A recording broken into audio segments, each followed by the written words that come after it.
So, as we were discussing individual differences, it's important that we take a step back and understand how we perceive things and what influences the way that we perceive things. Remember, as I said in the previous lecture tidbit, that what I consider to be rational or logical may be different than what you consider to be rational or logical. Part of the challenge is that the experiences I have influence the way that I see the world, and they're different than the experiences that you have and the way that you've seen the world. And so these differences impact the way that I perceive something relative to the way you perceive something. So it is important that we recognize the perceptual process and how that can influence us and the bias or unconscious bias that we may have as we are navigating and making sense of the world. So let's start with what the perceptual process looks like. And the perceptual process is how we notice and make sense of information coming at us. We gather information from the moment we're born, where we absorb information, what our experiences are, what we see. We may not remember them, but our brain remembers them and they're locked into our brain. We may not be able to pull them up into short-term memory, but they are stored in our long-term memory. So our brain is always looking to make sense, to find the path of least resistance, if you will, to simplify things as much as it can in order to be able to make sense of it. And so when it comes to perception, what I perceive and what you perceive may be very, very different because it's based on my lifetime of experiences. I can even go back to a point where, you can see children born in the same family have very different experiences and very different perceptions of events and things. I have triplet nieces and nephews, and they're all incredibly different people. And part of it is obviously that they are as individual people, but part of it comes from the fact that they had different teachers, different friends, different experiences, different interests.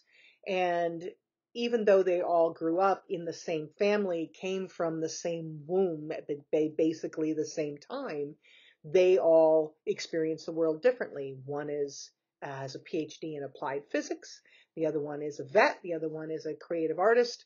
And they all are, very different in the way that they see things. So if you can imagine triplets from one family being incredibly different, you can understand how all of us might see the world with very different eyes. How does our brain do this? Well, there are different things that get our attention. We'll talk about that on the next slide. What gets our attention?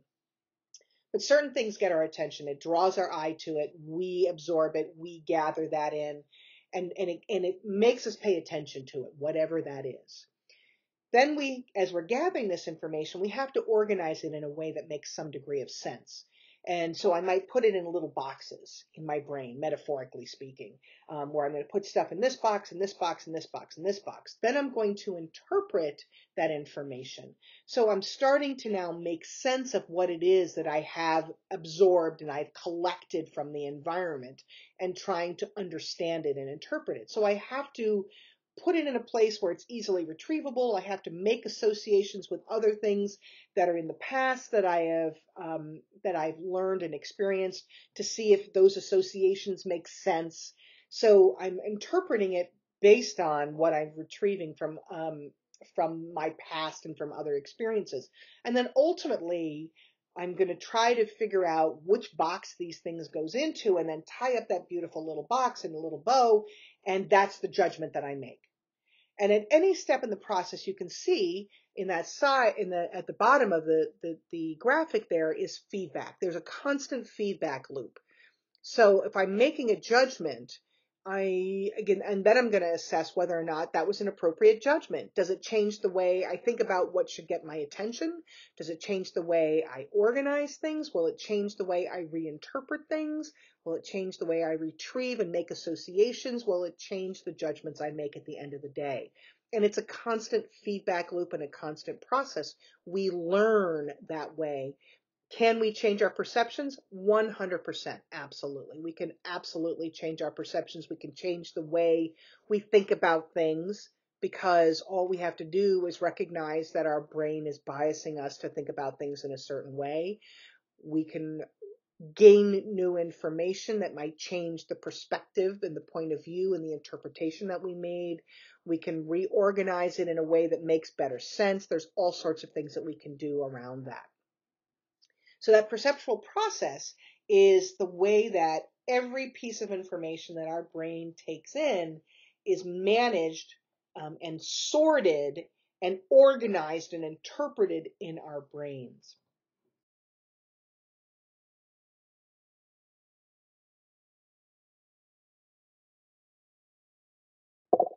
What influences the perception that we experience? Number one is our own experiences, our individual differences, our different personality characteristics, the different experiences that we've had over our life. All of these things influence the lens with which we use to see and understand and make sense of the world. Then there's the characteristics of the stimulus. There's the intensity of the stimulus, the contrast of the stimulus, the frequency of the stimulus, the novelty of it, if it's unique and different, is it large versus small, is it in motion or is it not moving? And then we've all heard of the old wives' tale that red sports cars get more tickets. Why? And it's not because they're going faster, it's because they stand out, they contrast, and they have an intense color. And other color cars speed, or drivers in those cars speed all the time, but the red car is easy to remember. The red car stands out. The red car is more likely to be pulled over because in a field of black and white and gray cars, the red car stands out. So we are more likely to be able to remember and pull over the red car to give them the ticket for the speeding. So there's all sorts of stimulus. We know that repetitive noises, repetitive sounds, repetitive words make a difference. Novel things stand out. Large things in contrast to small, small things in contrast to large. But even something as simple as, who do we decide who would be a good leader? We know historically, if you look at the data, CEOs and presidents of the United States tend to be over 6 foot tall because we believe tall means leaderly. I don't know why we believe that, but that is the perception that we have. And we can look at the data and we know most leaders, most CEOs are over 6 foot tall. Most leaders are over 6 foot tall. This is a consistent process and a consistent issue. And then we have the characteristics of the situation.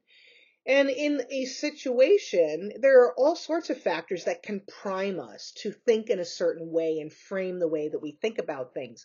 Let's say that I watched a movie last night on, um, I don't know, Watson and Crick and the double helix, right? Of DNA. So I might look at something, it might remind me of that video that I watched or that documentary that I watched the night before. So something that was recent can absolutely have an impact on the way that I perceive a situation. Or it could be based on a really profound past experience, like a far past experience that was so deep and so profound that no matter what, everything I do is seen through that lens. It could be a trauma, it could be anything. It could be an exciting event and a good thing, but it's the lens that I use anytime I want to see something. And then we have things like scripts and schemas. Scripts and schemas are the way that we set up a pattern of behaviors and a script in which we behave based on a certain stimulus. And that comes from perceptions, right? When we know that if I do A, B happens, and if I do C, D happens, so I'm going to proceed A, B, C, D, and I'm going to work through the script of the schema in that predictable manner. But all of these things influence our perception and have an impact on the way that we see the world. What will get my attention could depend on the situation, and it could depend on my individual differences and experiences, but all of these things combined work together. So we've used the term individual differences a few times. What are individual differences? And it's pretty straightforward. What makes us individuals? what differentiates us from other people. And it has to do with a whole host of different things and the mix of those things. What are my abilities? What are my personality characteristics? What attitudes do I bring to the table? What are things that I value? How do I learn? What is my preferred learning style? All of these things are the characteristics that vary from one person to another. And it's through these things that we perceive the world and we interpret the world. So you can imagine, right, if we're varying on these 5 different major categories, and within each of these more subtle subcategories of different types of abilities, different types of personality constructs, different attitudes that we have, how that impacts the different ways that you and I might perceive the same set of events. I might see it one way, you see it an entirely different way. So let's start with abilities. There are 3 different types of abilities that we pay attention to more often than not. One is cognitive ability, what is our capacity to understand, to interpret, to engage in cognition or thinking about something, analyzing, etc. Then there's physical ability, our ability to lift weight, to run, to walk, to have fine motor skills. And then psychomotor is how I perceive the world, and then I react to and adapt to what I'm perceiving. So a psychomotor test might be something where a police officer walks into a training session and they're looking at a scenario and they have to make decisions in a split second. Do I shoot or do I take a step back? Do I go after a bad guy, or is that really a good guy? Or is that person that I think is a good guy really a bad guy? And then I can shoot them, right, in the scenario. And the whole point of psychomotor skills is, how do we train people to think about something and then react to that thing in a way that makes sense? And so individual abilities vary from person to person, and some people have good, strong physical abilities and psychomotor abilities, and other people don't. Some people are more gifted on the cognitive end of things, but everybody has a different ability that they bring to the table. Then we have personality characteristics. The most common personality characteristic you'll hear people talking about is what we call the Big Five. The acronym for this is OCEAN. It's openness to new experience, conscientiousness, extroversion, agreeableness, and then they call it emotional stability. Other people call it neuroticism, hence the N in OCEAN. Regardless of what you want to call it, emotional stability and neuroticism are just 2 separate ends of the same continuum. I'm either emotionally stable on one extreme or neurotic on the other extreme. These are all getting at personality characteristics that influence our ability to work and to perform on the job. And we know that openness to experience is a great predictor. Conscientiousness is the single best predictor. Good conscientious workers are good performers. Extroversion versus introversion. Introversion can be fine for a job. Certain jobs require you to be more extroverted. For example, a sales job. It's hard to be an introvert and be a good sales rep. Can you do it? Of course. But by and large, extroverted people do a much better job of selling and that more extroverted process than an introvert does. And so extroversion, introversion can be used to predict what type of personality, introverted versus extroverted, will do well on a particular job. Agreeableness and how agreeable you are doesn't really do a good job of predicting our ability to do a job, because I can be agreeable today and not so agreeable tomorrow. It adapts regularly based on our moods, and so we want to recognize that agreeableness, while generally I might be an agreeable person, most of the time when we're measuring agreeableness, it's how I'm feeling in the moment, not how I feel broadly and generally. And emotional stability also, we want to have people who are emotionally stable, and that can do a pretty good job of predicting as well. Openness to new experience, people who are open to new ideas and new ways of thinking about things, these can also be good predictors of performance. So Big Five is a big one. Then we have locus of control, and whether or not I believe I determine, or I feel like I have control over my life or myself, or whether I am at the mercy of the world and mercy of external factors. High internal locus of control is usually associated with high levels of confidence in our ability to get things done, self-efficacy, and things like that. And external locus of control, meaning I feel like I just don't have control over my life, tends to be people who are more can go with the flow. They adapt as they need to, and they kind of they don't they respond to the external environment rather than trying to manage their external environment. Excuse me. Authoritarianism is the belief in obedience to authority, the legitimacy of power differences. People who have a more authoritarian style tend to have more what we call conventional values. They believe that that power differences matter, that people should adhere to rules and laws and authorities, and those who have authority are in control. Those who don't have authority must obey. And again, it depending on what kind of culture you're in, a more democratic style, a more democratic process tends to be a better way of managing your organization. Authoritarian styles in the workplace tend to not work very well. Self-monitoring is my ability to present the image that I think people want to see in a given situation. If I'm a high self-monitor, I am very adaptable in the way that I want people to perceive me. If I'm a low self-monitor, I don't care. I'm less likely to care what other people say about me. I'm going to be very consistent in my approach and my ways of doing things. My approval motivation, do I need to have external approval? And am I presenting myself in a way that's going to elicit approval from people?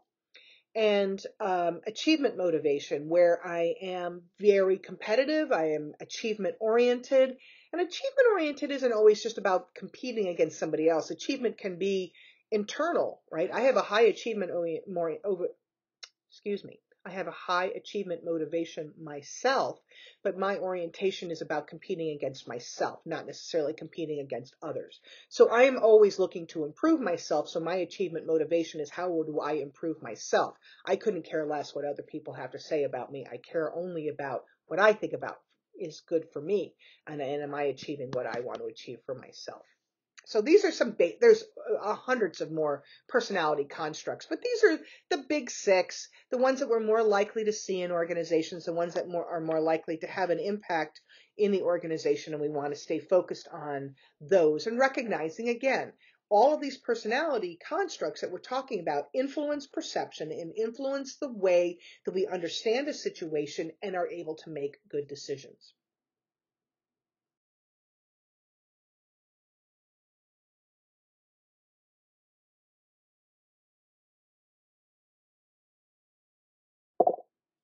Workplace attitudes are a combination of cognition, affect, and behavior. As such, cognition is the way I think about things, affect is how it makes me feel, and behavior is the behavior that I exhibit, that it's observable to others. And all of these things influence an attitude that I might have. And when cognition and affect and behavior are in alignment, obviously people can understand what my attitude is about something. Can people's attitudes change? Absolutely. I can change the way I think about things. I can change the way it makes me feel. I can make peace with something that makes me uncomfortable, and then I can become more comfortable with the negative feelings that it has in me. I can change the way I behave based on the way that I'm thinking and what I'm feeling. Yes, attitudes can change. People change their attitudes all the time, as people engage in diversity training and people engage in all sorts of different learning opportunities. We can learn and grow and change, and our attitudes can change. Some workplace attitudes of note are things like cognitive dissonance. When there is an inconsistency between the behaviors and my attitudes, I might have an attitude, but I might about a certain thing, but I behave in a certain way, and when they're not in alignment with each other, that can create cognitive dissonance for me, that I'm expected to behave one way when I believe something entirely different.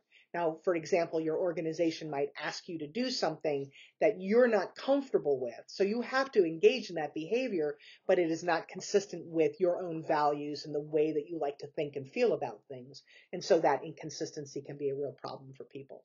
Job satisfaction, work satisfaction, task satisfaction, all the different quote unquote satisfactions are parts of attitudes. And we want to focus on good attitudes and how these attitudes can influence our behaviors on the job and influence the decisions that we're going to make.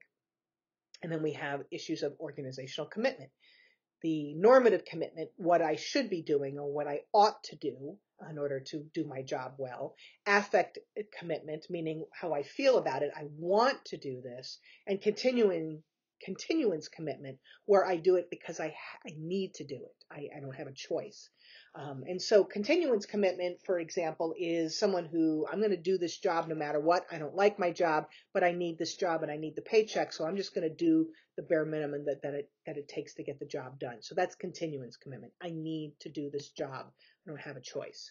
Affect commitment is I want to do this. I really love what I do, and I want to be able to continue to do that. And then normative commitment is what I should be doing according to the norms and the culture of the organization. And I can have affective commitment, and I might not have normative commitment. I might want to do certain things, be excited about doing certain things, but I don't want to follow the norms of the organization. I'm uncomfortable with the norms of the organization, sort of thing.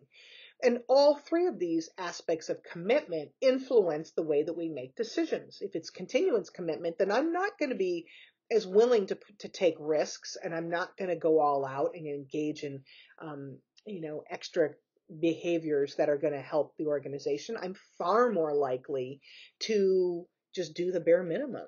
And so my decisions will be influenced by that. And the same thing with affective commitment. If I'm excited and I want to do something, I am far more likely to make decisions that will reinforce that. And the same thing with normative commitment. If I really have a sense of loyalty to doing what the norm is, what should be done, or what ought to be done, then it's a very different motivation than someone who's like, I'm doing the bare minimum and that's all I care about. All these attitudes can have an impact on things like counterproductive work behaviors, where we're engaging in sabotage, or we might be engaging in political behaviors that are going to influence the dynamics of an organization and perhaps stall the ability of the organization to make progress towards its goals.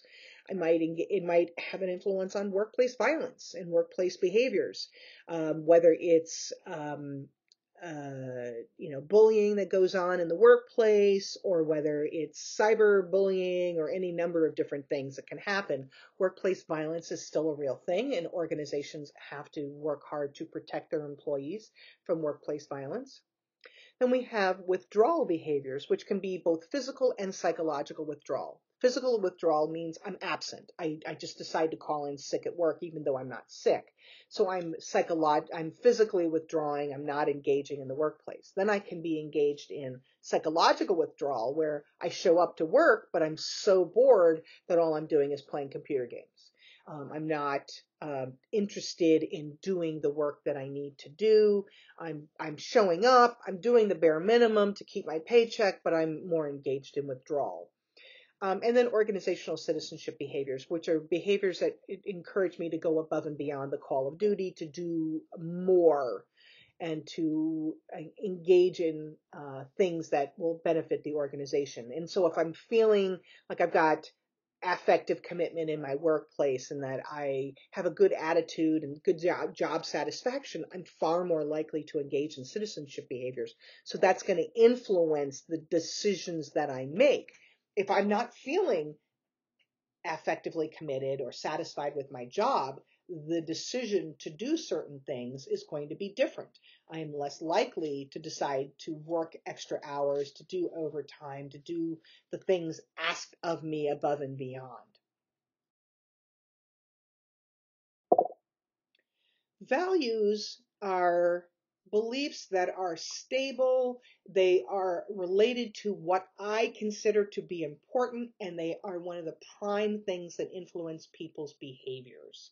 So for me, I value certain things, and I might engage in certain behaviors and make decisions based on those things that I value. For example, I believe in good corporate social responsibility and environmental stewardship. So I am more likely to make purchases with companies that engage in that type of CSR. or corporate social responsibility.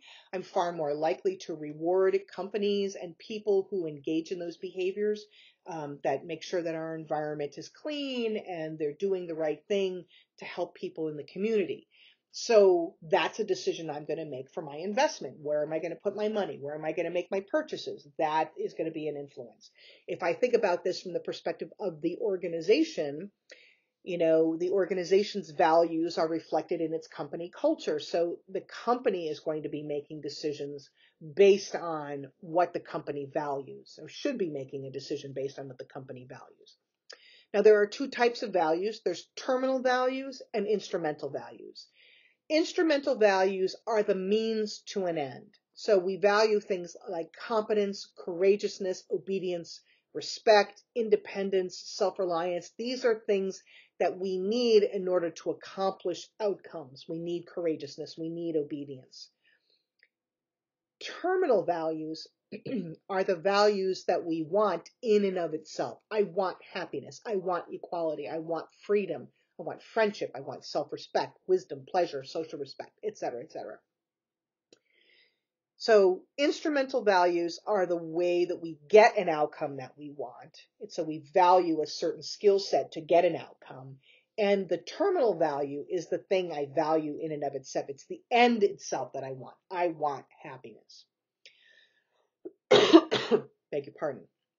The impact of value differences is huge when it comes to conflict and the way that we make decisions and ethics and corporate social responsibility. So when I have value differences, we're going to be more likely to have a conflict. So I might value one thing, you value something entirely different. And until we figure out where we have our common ground, it's going to be very difficult for us to resolve our conflict.